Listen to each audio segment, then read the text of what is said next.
Hey everybody, welcome back to the London's Pretty Cool podcast.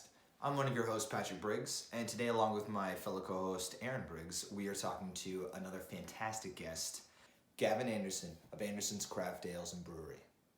It is such an exciting time to be able to speak to him because, as you know, with COVID and everything going on, breweries have had to figure out a whole different way of working. Anderson's Craft Ales is a 100% family-owned business, and we talk about what that means. We also discuss all of his other favorite local breweries here in the city, as well as his favorite brews that they have on offer. Gavin's father got him into brewing in the first place, and it was very interesting to learn about their relationship and how they've continued that relationship on to a business one. There's so much to talk about, so much to learn, so stick around and enjoy the show. Thanks.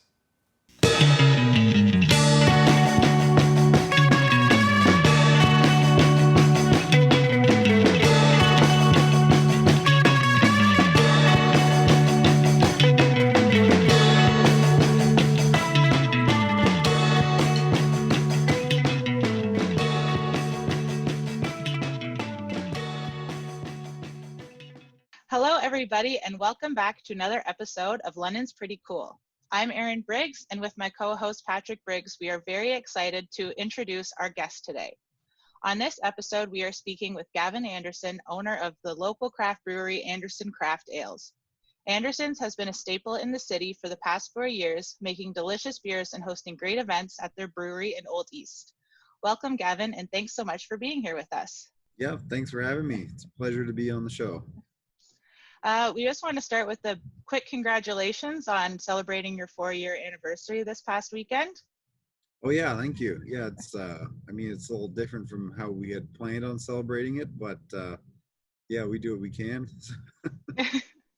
What was it like? What was the reception like this year? Well, I don't know if you've been to any of our previous anniversary parties, but the last couple of years we've got a special license for the parking lot around the building, which is pretty sizable. So we usually license it off, have like a couple thousand people there, 50 beers, music, like just tons of fun stuff to do. Obviously this year we couldn't do it, so we tried to do like a more socially distant beer fest. So we had our patio, which seats about 50 now, and we broke it up into 4 sessions where everybody just stays at their table and we bring the beers to them and we bring the food to them, and there was still music. So it was, I think it was still a great time. Everyone, all the feedback was very positive, but it's not as much fun as I usually like the anniversary party to be. It was still fun. You know, speaking of anniversaries and just like how these parties I have attended before. They're huge. They're a lot of fun. But you kind of started this out all a lot smaller than these 1,000-person parties. This whole thing was started out as a microbrewing project just at home. Would you tell us about that? I believe it was your father who got you into this, correct? Yeah, that's right. It was when I was 19 for Christmas. Usually my dad every year for Christmas will just get us some random gift. My mom does most of the shopping, which I think is pretty typical, but he always likes to contribute his own gift. So he goes out, buys something for everybody. And for me that year, he got a home brewing kit. So it was just like a plastic bucket and like some malt extract and a little pack of yeast and so that's how I really got into homebrewing. I got the little homebrew kit, put it in, mixed the ingredients in, put the yeast in, wait a couple weeks, put it in bottles. You wait a few more weeks for it to carbonate, put it in the fridge, try it, and then you like crack open your first homemade beer. And it wasn't very good. So it wasn't very good beer. But that is mostly what got me into the science of brewing, is because like you can see it's like I know how to do it now, and how do you do it better? How do you make it taste better? So it was that homebrew kit that my dad bought me for Christmas however many years ago that got me into learning about the science behind brewing and the different ingredients and how to make different recipes, and that's when I really got heavily into it. And then from there, you kind of took it a bit further, rather than just sticking to, parties and making it just for yourself and for your buds or something. You actually decided to get an education in this. Tell us about that a little bit. Yeah, so my background is actually in microbiology. So I was going to school, I was completing a PhD in microbiology at the time, and so I was homebrewing too, and studying microbiology, and a craft brewery opened up nearby where we were, and we started going there all the time, and we loved it, and we hung out there a lot, and then I started volunteering there in my spare time just because it was so much fun, and then I saw there was a ton of overlap between like what I was studying and the science behind brewing and doing it on a large scale. And that's when I kind of it clicked in my head that maybe that this could actually be a career path and not just a like a backyard hobby. So that was the point when after I graduated, I immediately flipped to the brewing industry, and I got a job as a head brewer of a brewery in New Brunswick. So I worked there Wow. for 2 years, and things were going great. Like the brewery was a big hit. We won at least half a dozen provincial and national awards for the beers that we made, and that's when I was able to kind of convince my family that, hey, we can do this. This is a thing that we could actually throw together, and so then I moved back here to London, and we opened the brewery then. When you opened it, did success come like quickly? Was it initial like you found that people were, you know, not just your family supporting you, but just like the community in general latched on quickly, or was it a bit of a struggle initially? It was it was a lot more successful than I had planned for. Like I I'm usually leaning on the conservative side when coming up with plans. I think if you aim low, it's pretty hard to be disappointed. So coming in, we built the whole thing like, okay, we have this many tanks, we have this much space. All we have to do is sell this much beer, and like we'll survive. It'll be okay. And I think the 5 year business plan that I'd laid out, I think we shot past year 5 after being open for like 13 months or something like that.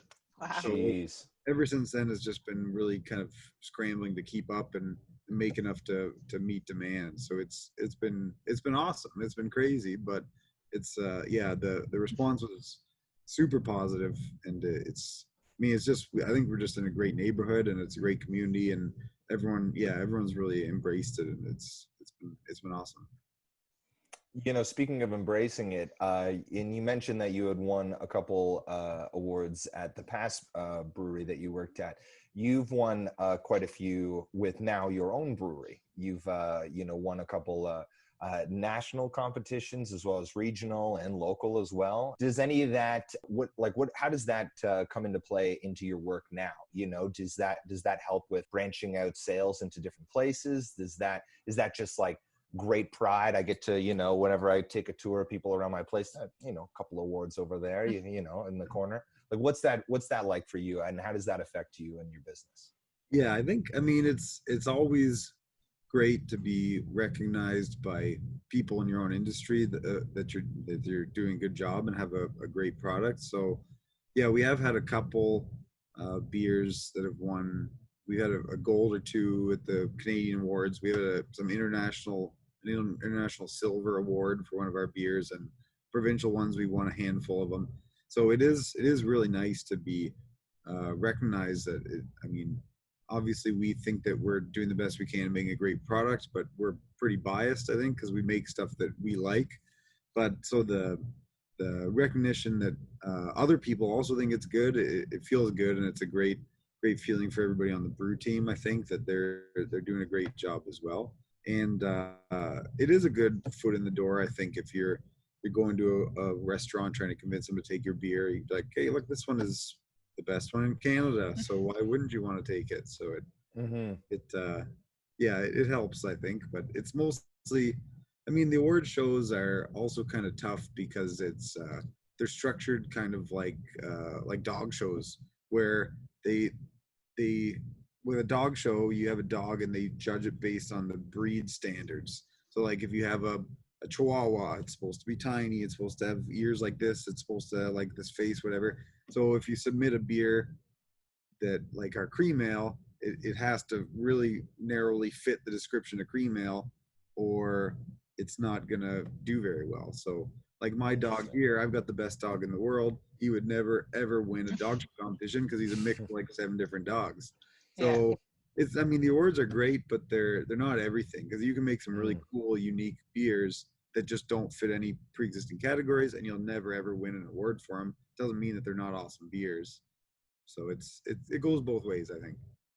That's really interesting how, Yeah. being creative in your field might actually, it's maybe better to hone in on what's been done and like find a different angle on it than to be,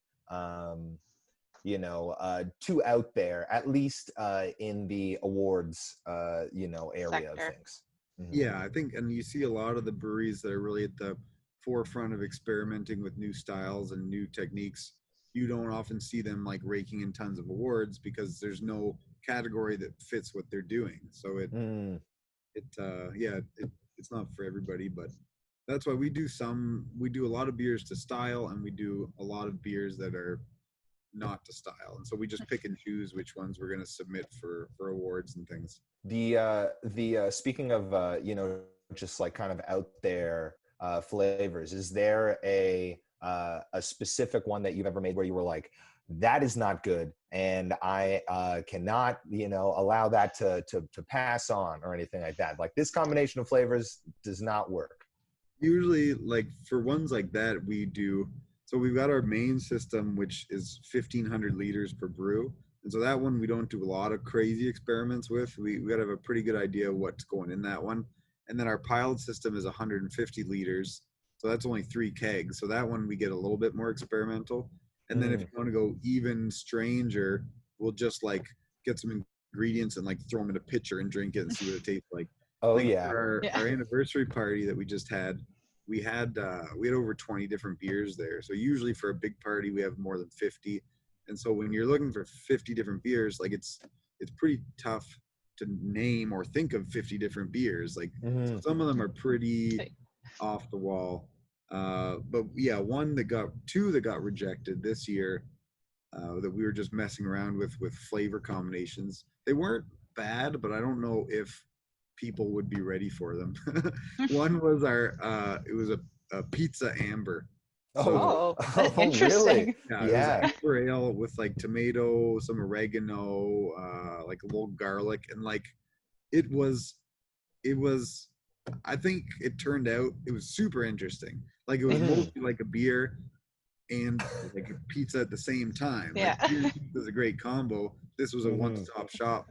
But I don't know. We weren't confident enough that if we only had 20 beers, that should be taking up one tap, because I don't think it would Mhm. be a huge volume mover. The other one we did this year was it was a wheat beer with lemon and ginger and mustard. And so that was Okay. another That's one that really was, interesting. Yeah. yeah, the mustard gave it like a nice kind of sharp bite, but then it wasn't strong enough that you could say like, this is mustard. It gave it an Mhm. interesting flavor, but again, like, it was maybe a little too out there for this year. If we do a big party next year, both of those ones will probably be there. But yeah, sometimes I mean, a lot of the inspiration just comes from food and drink. Like, if you eat something, you're like, oh, this would pair well with this, and why don't we just throw Mhm. in a beer? And some of them are hits and some of them are not. Speaking of hits, I just wanted to ask quick, what was a surprise hit? Is there that you made together? Like, you didn't think, oh, I'll just toss this out there, and now is maybe a staple. I think so. I guess it's not a staple, but a relevant story would be our anniversary party the first year, and it's kind of the same thing where we're just mixing, matching flavors.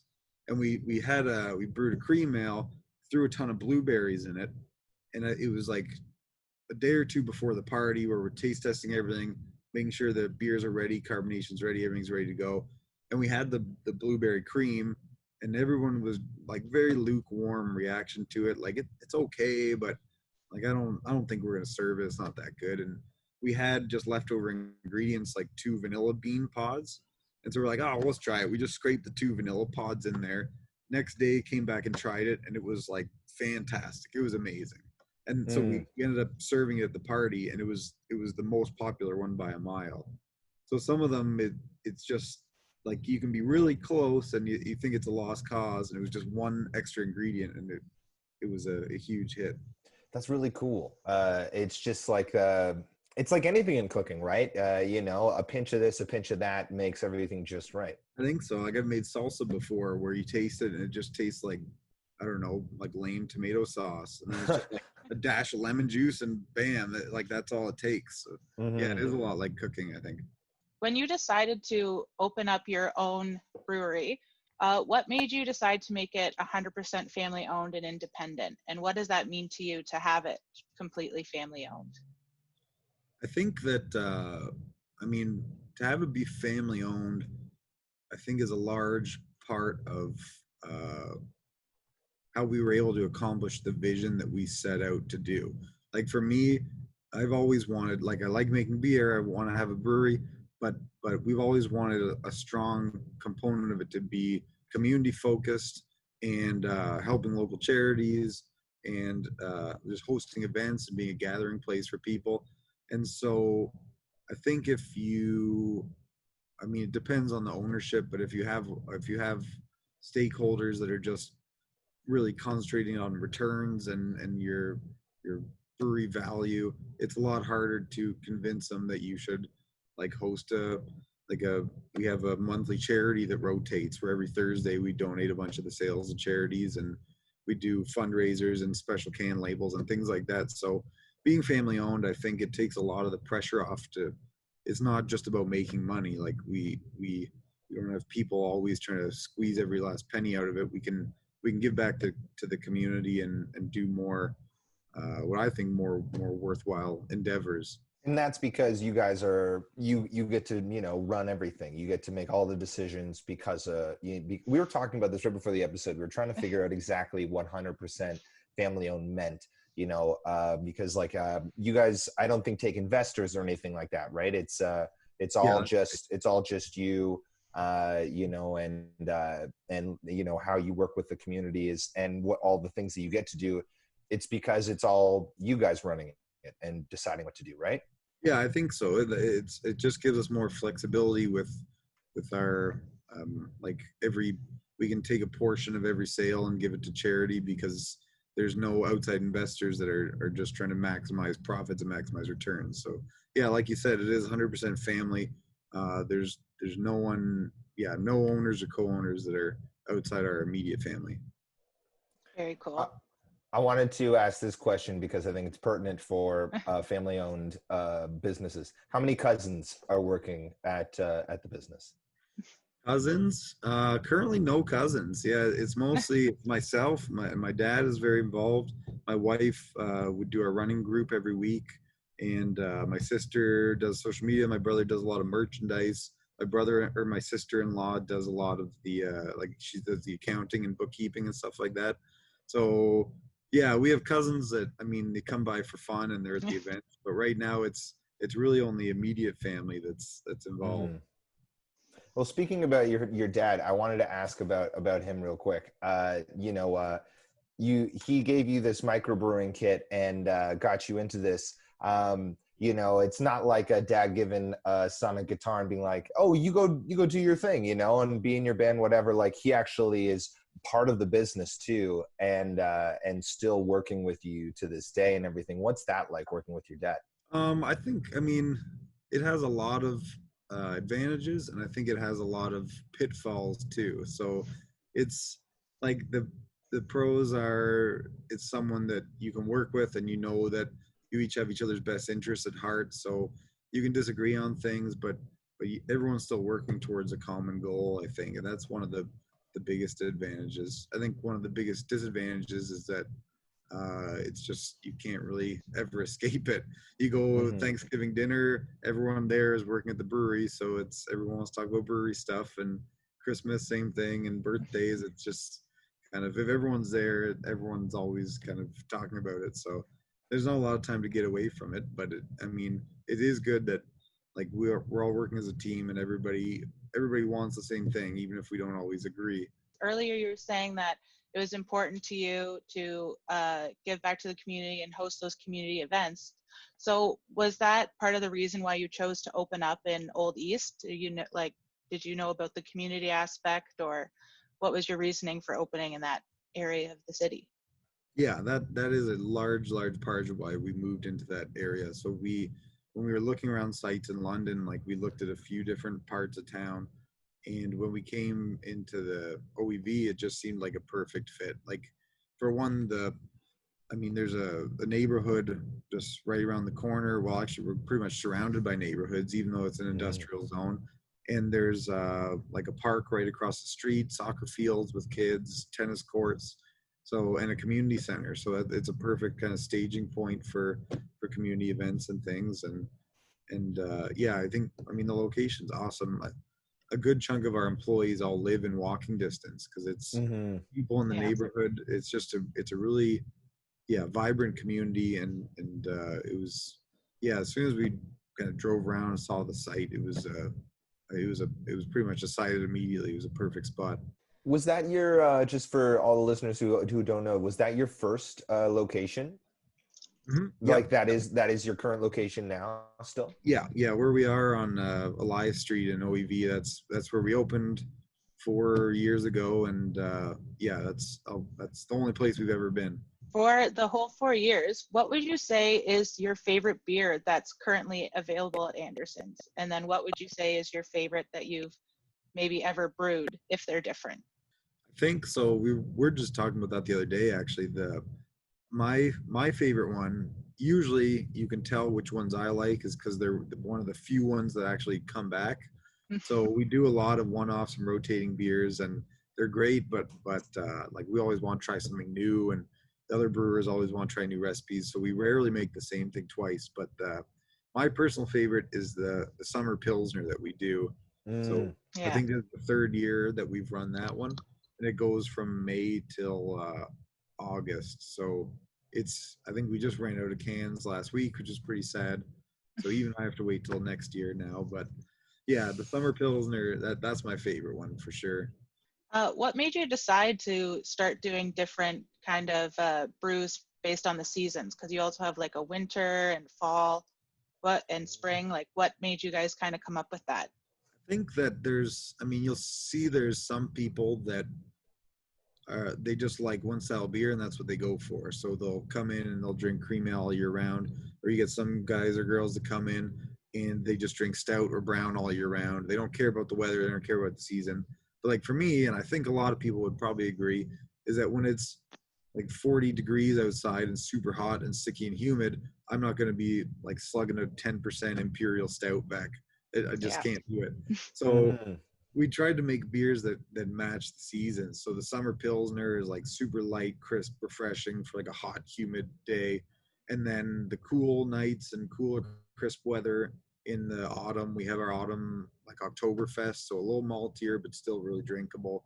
Then the Mm. winter we have something a little stronger, a little sweeter for after you're done shoveling your driveway. And we try and make beers that I don't know, like everyone who works there, and we all just, we all are big fans of beer, so we make the Mhm. things that we feel like drinking, and I think a lot of people have similar tastes that we do. Yeah. It's got to be fun to make like everybody that works there is passionate about that product, not just about it on a work level, but just in general. It's built up in their life. They're just like, I just generally love this, and now I get to work in it and experiment and try things, and that's just so interesting. Yeah, it is. That is one of the most fun parts is if myself or one of the other guys makes a new beer and we sneak over to the fermenting tank and like pull some samples and bring them up to the sales guys or the taproom guys and just see their reaction like, oh yeah, new beer and let's try it. And yeah, Mm. anytime we make something new, everybody gets excited about it. It is a lot of fun. Recently, you also started your partnership with E08. So how did that kind of get started? Because I know they celebrated their 1 year the same as you guys did your 4 years. Yeah. So when we opened, we just had kind of our tap room production facility and not really any food options. So we do rotating food trucks and things like that. But so a year ago, we had an empty closet. Well, a closet is not doing it justice. It's a decent sized room. We were using it for storage, and we decided to renovate it and do a kitchen, and then so we could start offering our own food on site. And the OEV kitchen, we had done a couple catering events with them before, and I mean they're great people, and the food is even better. So it was for us. It was a definitely our number one choice, and we approached them about it, and they were super pumped to try it out. And it's been great. It's been a really good year. I've probably gained like 10 pounds from the food scraps and everything, but yeah, it's awesome. It's definitely been a big gain to the brewery to have them move in. Everything looks amazing when I see food come out there. Yeah, So yeah. it all. I've never had a single thing that I wouldn't order again, and it's really good. And then you've had the partnership with them, but also you've done a bunch of kind of collaboration beers with different people throughout the city, such as you did the official beer of Sunfest with the Sunfest Cerveza, you did the Junction Vienna Lager, and the London Music Hall of Fame. I'm going to mispronounce this probably, but Heels or Hell, yeah. It So is why Hells. Hells? Okay. yeah. Why did you decide to collaborate with these people or with these groups? Well, that usually with our collaborations, we either do it with uh, like-minded people, or number two is for a community event or some kind of community focus. So we've done other breweries. Yeah, we've done a couple with London Brewing, who's across the street from us. So that one's a no-brainer. And then the guys at Forked River, they're awesome. We've done a collab or two with them, and Storm State as well. So we haven't made it around to every brewery in town, but we're working on it. And then other ones like the London Music Awards is just again, like it's a great community event. So we it's nice to have a beer that highlights that and draws attention to it, and helps get people involved. And we did one this March, I think, which kind of got overshadowed by everything that was going on. But it was a international collaboration between I think 500 breweries, and it was everyone launched a beer on the same day, and all the proceeds went to building wells in like small communities in Africa and things like that. So Very cool. yeah, so that was a fun one, but I think it may have been literally the week that everything got shut down. So Oh, it wasn't the launch party that we really envisioned, but it's still it was still a fun collaboration to do with a bunch of international breweries. I just wanted to ask, we've interviewed a couple other breweries, Beer Lab and Forked River earlier. And, when Beer Lab was opening up, they mentioned to us, Nick was saying that the London brewing community, it really helps each other out. Like if we run out of a bag of whatever we need, we can run over and ask somebody who happens to have maybe something left over that can help us out.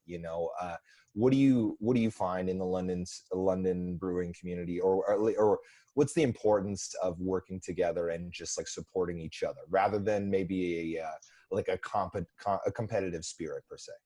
Right. Yeah, I mean, Nick's 100% right. Is that the London brewing community, and I think most microbreweries are super super friendly and collaborative, and everyone's just looking to help each other out. I think if you can, it's more it's not so much competition between microbreweries. It's that we're all trying to work together to convert people away from drinking Coors Light or Bud Light or something like that.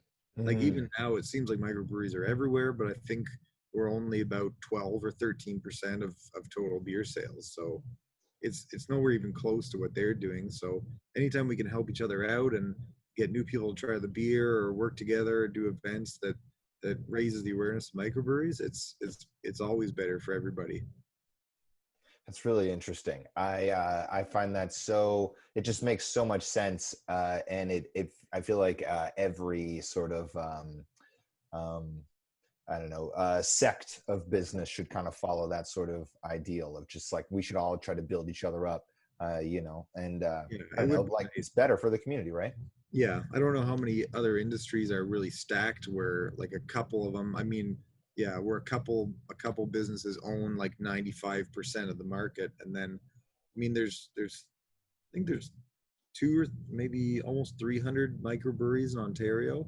And so all Wow. of those combined are like 12 or 13% of the beer sales. So yeah. we all, I mean, I think all of us combined also probably have the marketing budget Molson Coors spends in like 3 days or something like that. So True. Yeah. it really highlights the importance of working together to raise awareness.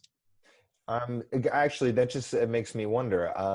Do you find is that like is the reason that you've chosen not to work with maybe say an investor to like I don't know? Do you ever imagine like Anderson's being part of like that in every stadium like instead of Bud Light you're seeing Anderson's or something? Would you like to reach that in someday or are you like happy to keep like building the community that you have? I'm not trying to hold a ceiling anywhere, but I understand what I'm saying? Yeah, I do. Yeah, and I wouldn't say it's really anything that we've aspired to. It's not really the goal or the way we've set up the brewery to operate. But I mean, our main goal now is just to make enough beer for people that want it. So we still get, LCBOs that will call us or people email us and like, where can we get your beer? And we just don't really have enough to send outside the area we're servicing now. So if people want it, we'll keep sending it out. I mean, I doubt the Knights are going to be playing in like Anderson Gardens anytime soon or anything like that. But yeah, that's not really what we aspire to do. We want to keep it local, keep it fresh, and we'll just make as much beer as people want. Speaking about getting into the LCBOs and restaurants and whatnot, where would you say Anderson's is most popular other than London? You see some like odd pockets, I think. So we sell now from Windsor to Toronto, and it's definitely the large majority of our sales are in London. But then you'll see there's just a couple small towns outside Guelph where one person will go into the small liquor store there and they'll just like be bugging them every week, like bring in the case, I want it. So you get some people that try it, really like it, and they're strong supporters and they get all their friends to drink it. So you'll see these like weird hot spots in like small towns around. But yeah, it's mostly London for us. That's really cool. I'm glad that London supports you guys. Speaking of London supporting you too, and just like getting onto some of the events that you guys run there. I've recently been to a couple of the screenings that you've done teamed up with Odyssey Records and Cinema. Love that. It's so fun to go sit outside and watch a film on the side of your brewery. What made that team up happen? It's such a great collaboration and a great idea. How'd that come together?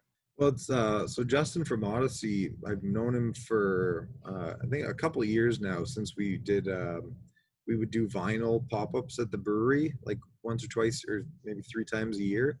And so local vendors would come, bring a couple crates of records, and people would flip through them. And I've been collecting vinyl for a year or two now too. So I would go to his shop all the time. And he recently, they just opened last weekend, I think end of August, but he moved his shop literally across the street from the brewery.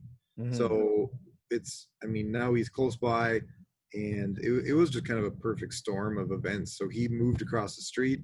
The city just approved for our temporary patio extension. So the whole parking lot is pretty much approved for us to have people in there and have beer, and movie theaters being closed and people just wanting to do something outside, see a movie, be safe and socially distant. And so everything just kind of fell into place at the same time. And I'm not sure, we probably won't be able to do it again next summer because we won't have the whole parking lot licensed. But for this summer, yeah, we're enjoying it and just doing as much of it as we can.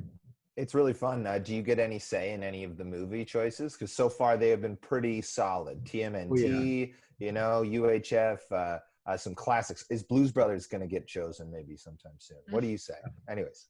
Yeah, no, Justin runs them all by me, and whenever they have some suggestions of what movies they want to show, and I leave it entirely up to him. He's the expert on that topic. So I do the beers, he does the movies, and it's been great so far. Some other events that you guys kind of host, some more athletic ones would be you do your beer and yoga sessions as well as run clubs that are very, very popular. How'd you guys kind of get started in that?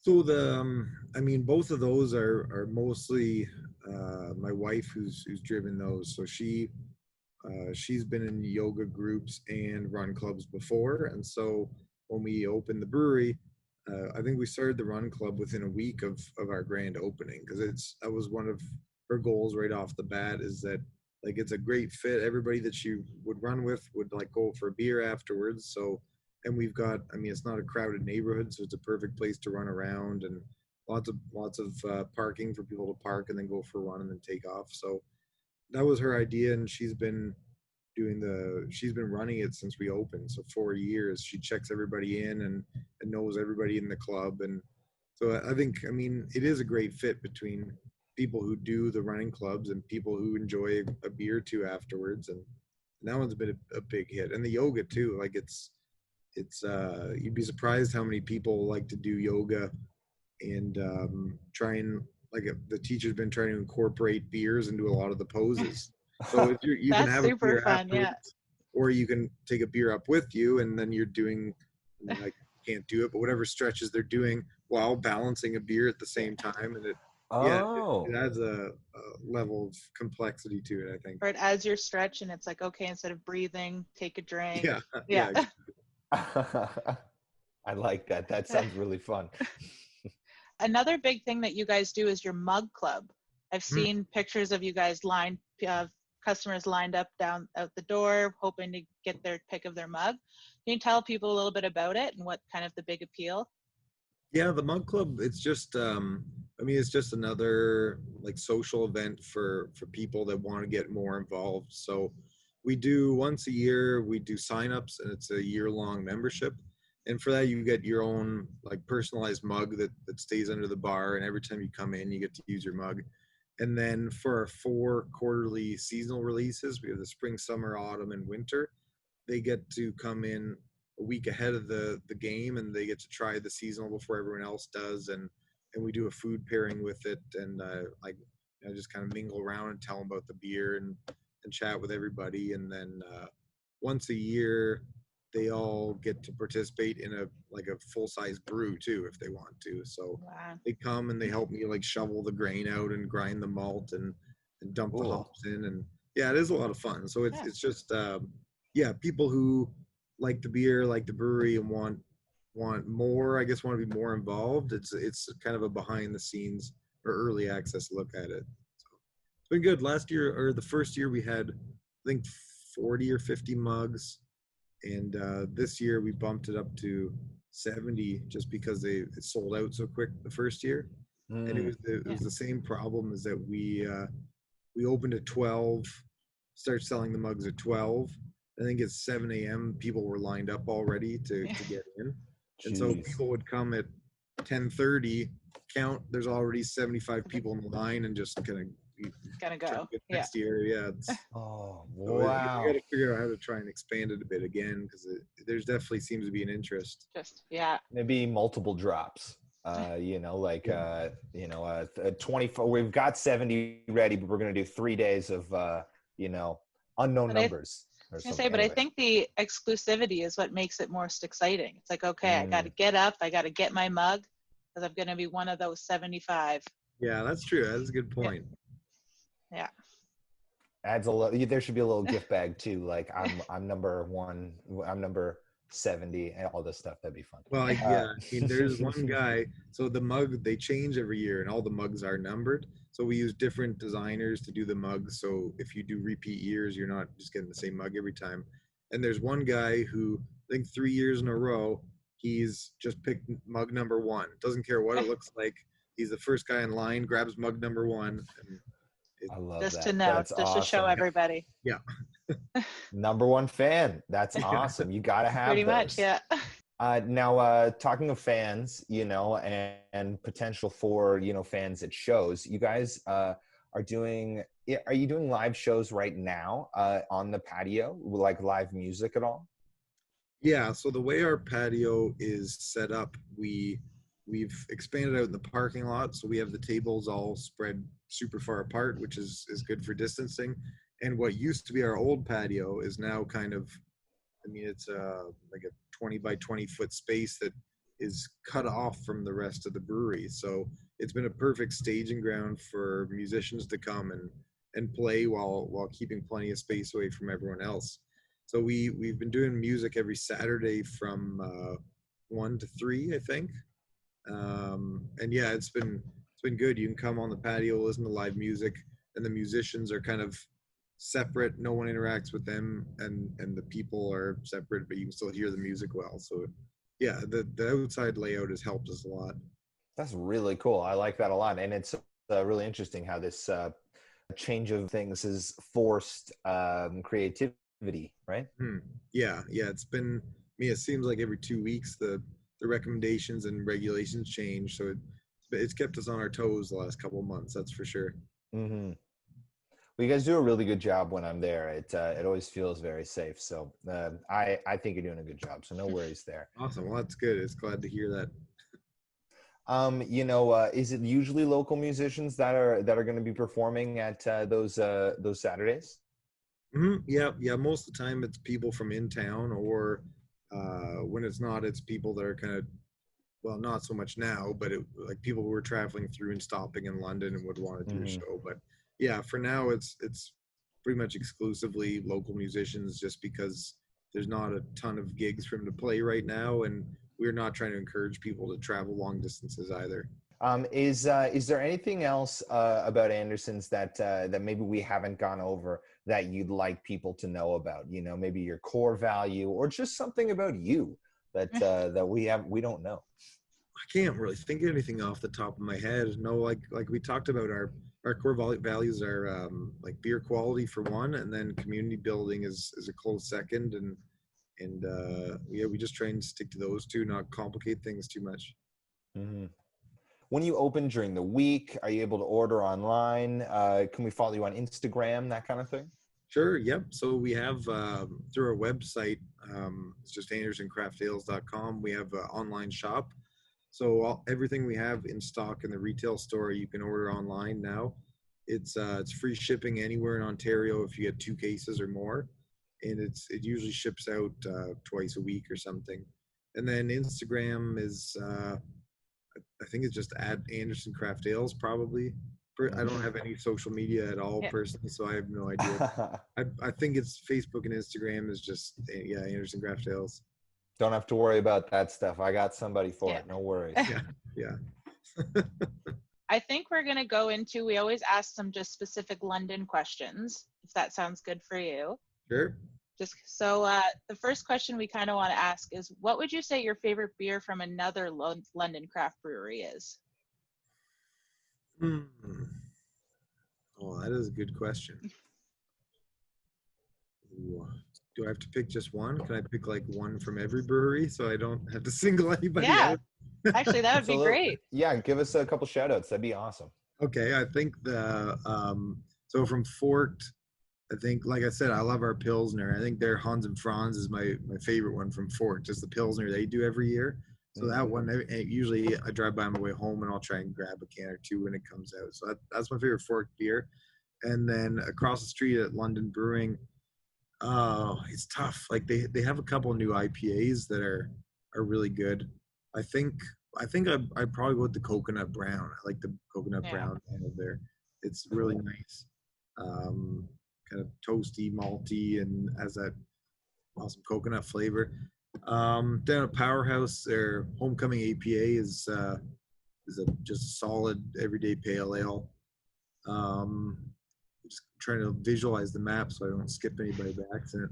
Then Dundas and Sons, his black IPA is really nice. You don't see a lot of those around town, so it's that's if I go there, that's usually what I get. And then Storm Stayed. I'm not a big sour guy, but the Shooks, like any of the Shooks, he usually is a combination of the fruit sours. Those ones are always like bang on, really, really good. And then Toboggan, I think either the Insurance Man or the Jacques Lager, those two are both really clean, really crushable, pairs well with any of the food they have there.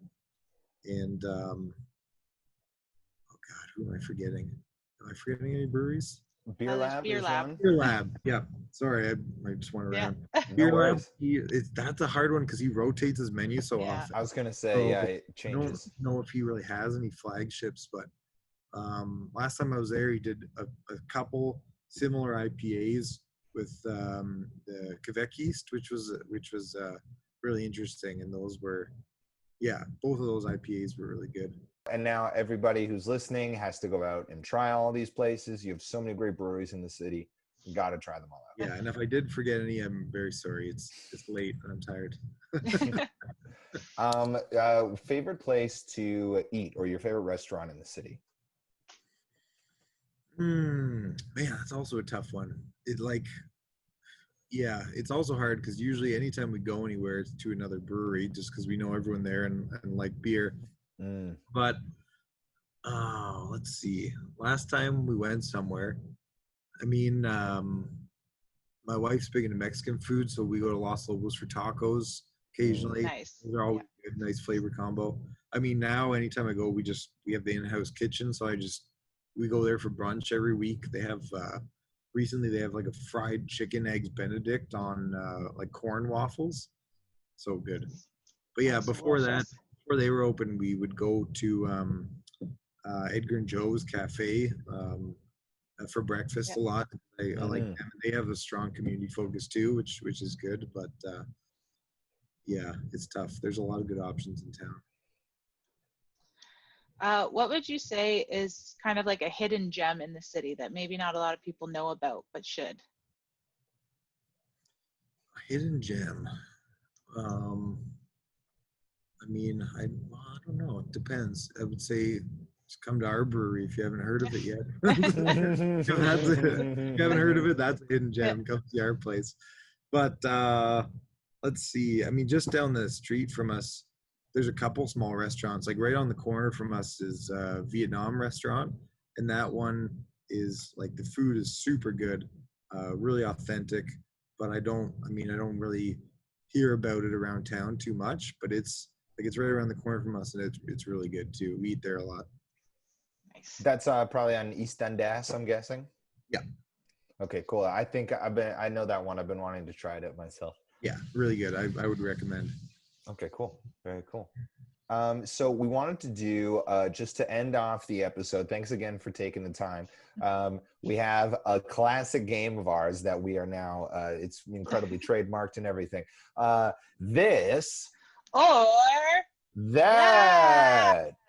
Woo! All right, so this game's really easy. You just kind of got to choose one or the other. We're going to give you like kind of rapid fire questions, and then we'll be all set from there. All right. Don't think, just gut response. Gut response, Yeah. exactly.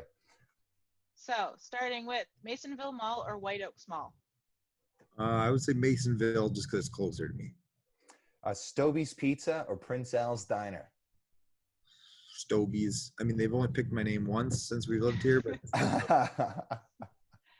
Covent Garden Market or the Western Fair Market? I'm gonna go with Western Fair again, just because they've got great food there, and it's almost across the street from us. Wortley Road or Dundas East? Well, obviously Dundas East is the place to be. It's gotta be. It's gotta be. And finally, Home County or Sunfest? Oh, those ones are okay. Gut feeling Sunfest, I think, and Yeah. that's we have beer at both. I love them both, but Sunfest is I don't know. It's more variety, I think. Variety's the spice of life, just Yes. like all the different flavors of beer that you make. Gavin, thanks so much for taking the time. We really appreciate it. Yes, Sure, thank yeah, you. no problem. Thanks again for having me on. I'm Gavin Anderson from Anderson Craft Ales, and you're listening to London's Pretty Cool Podcast.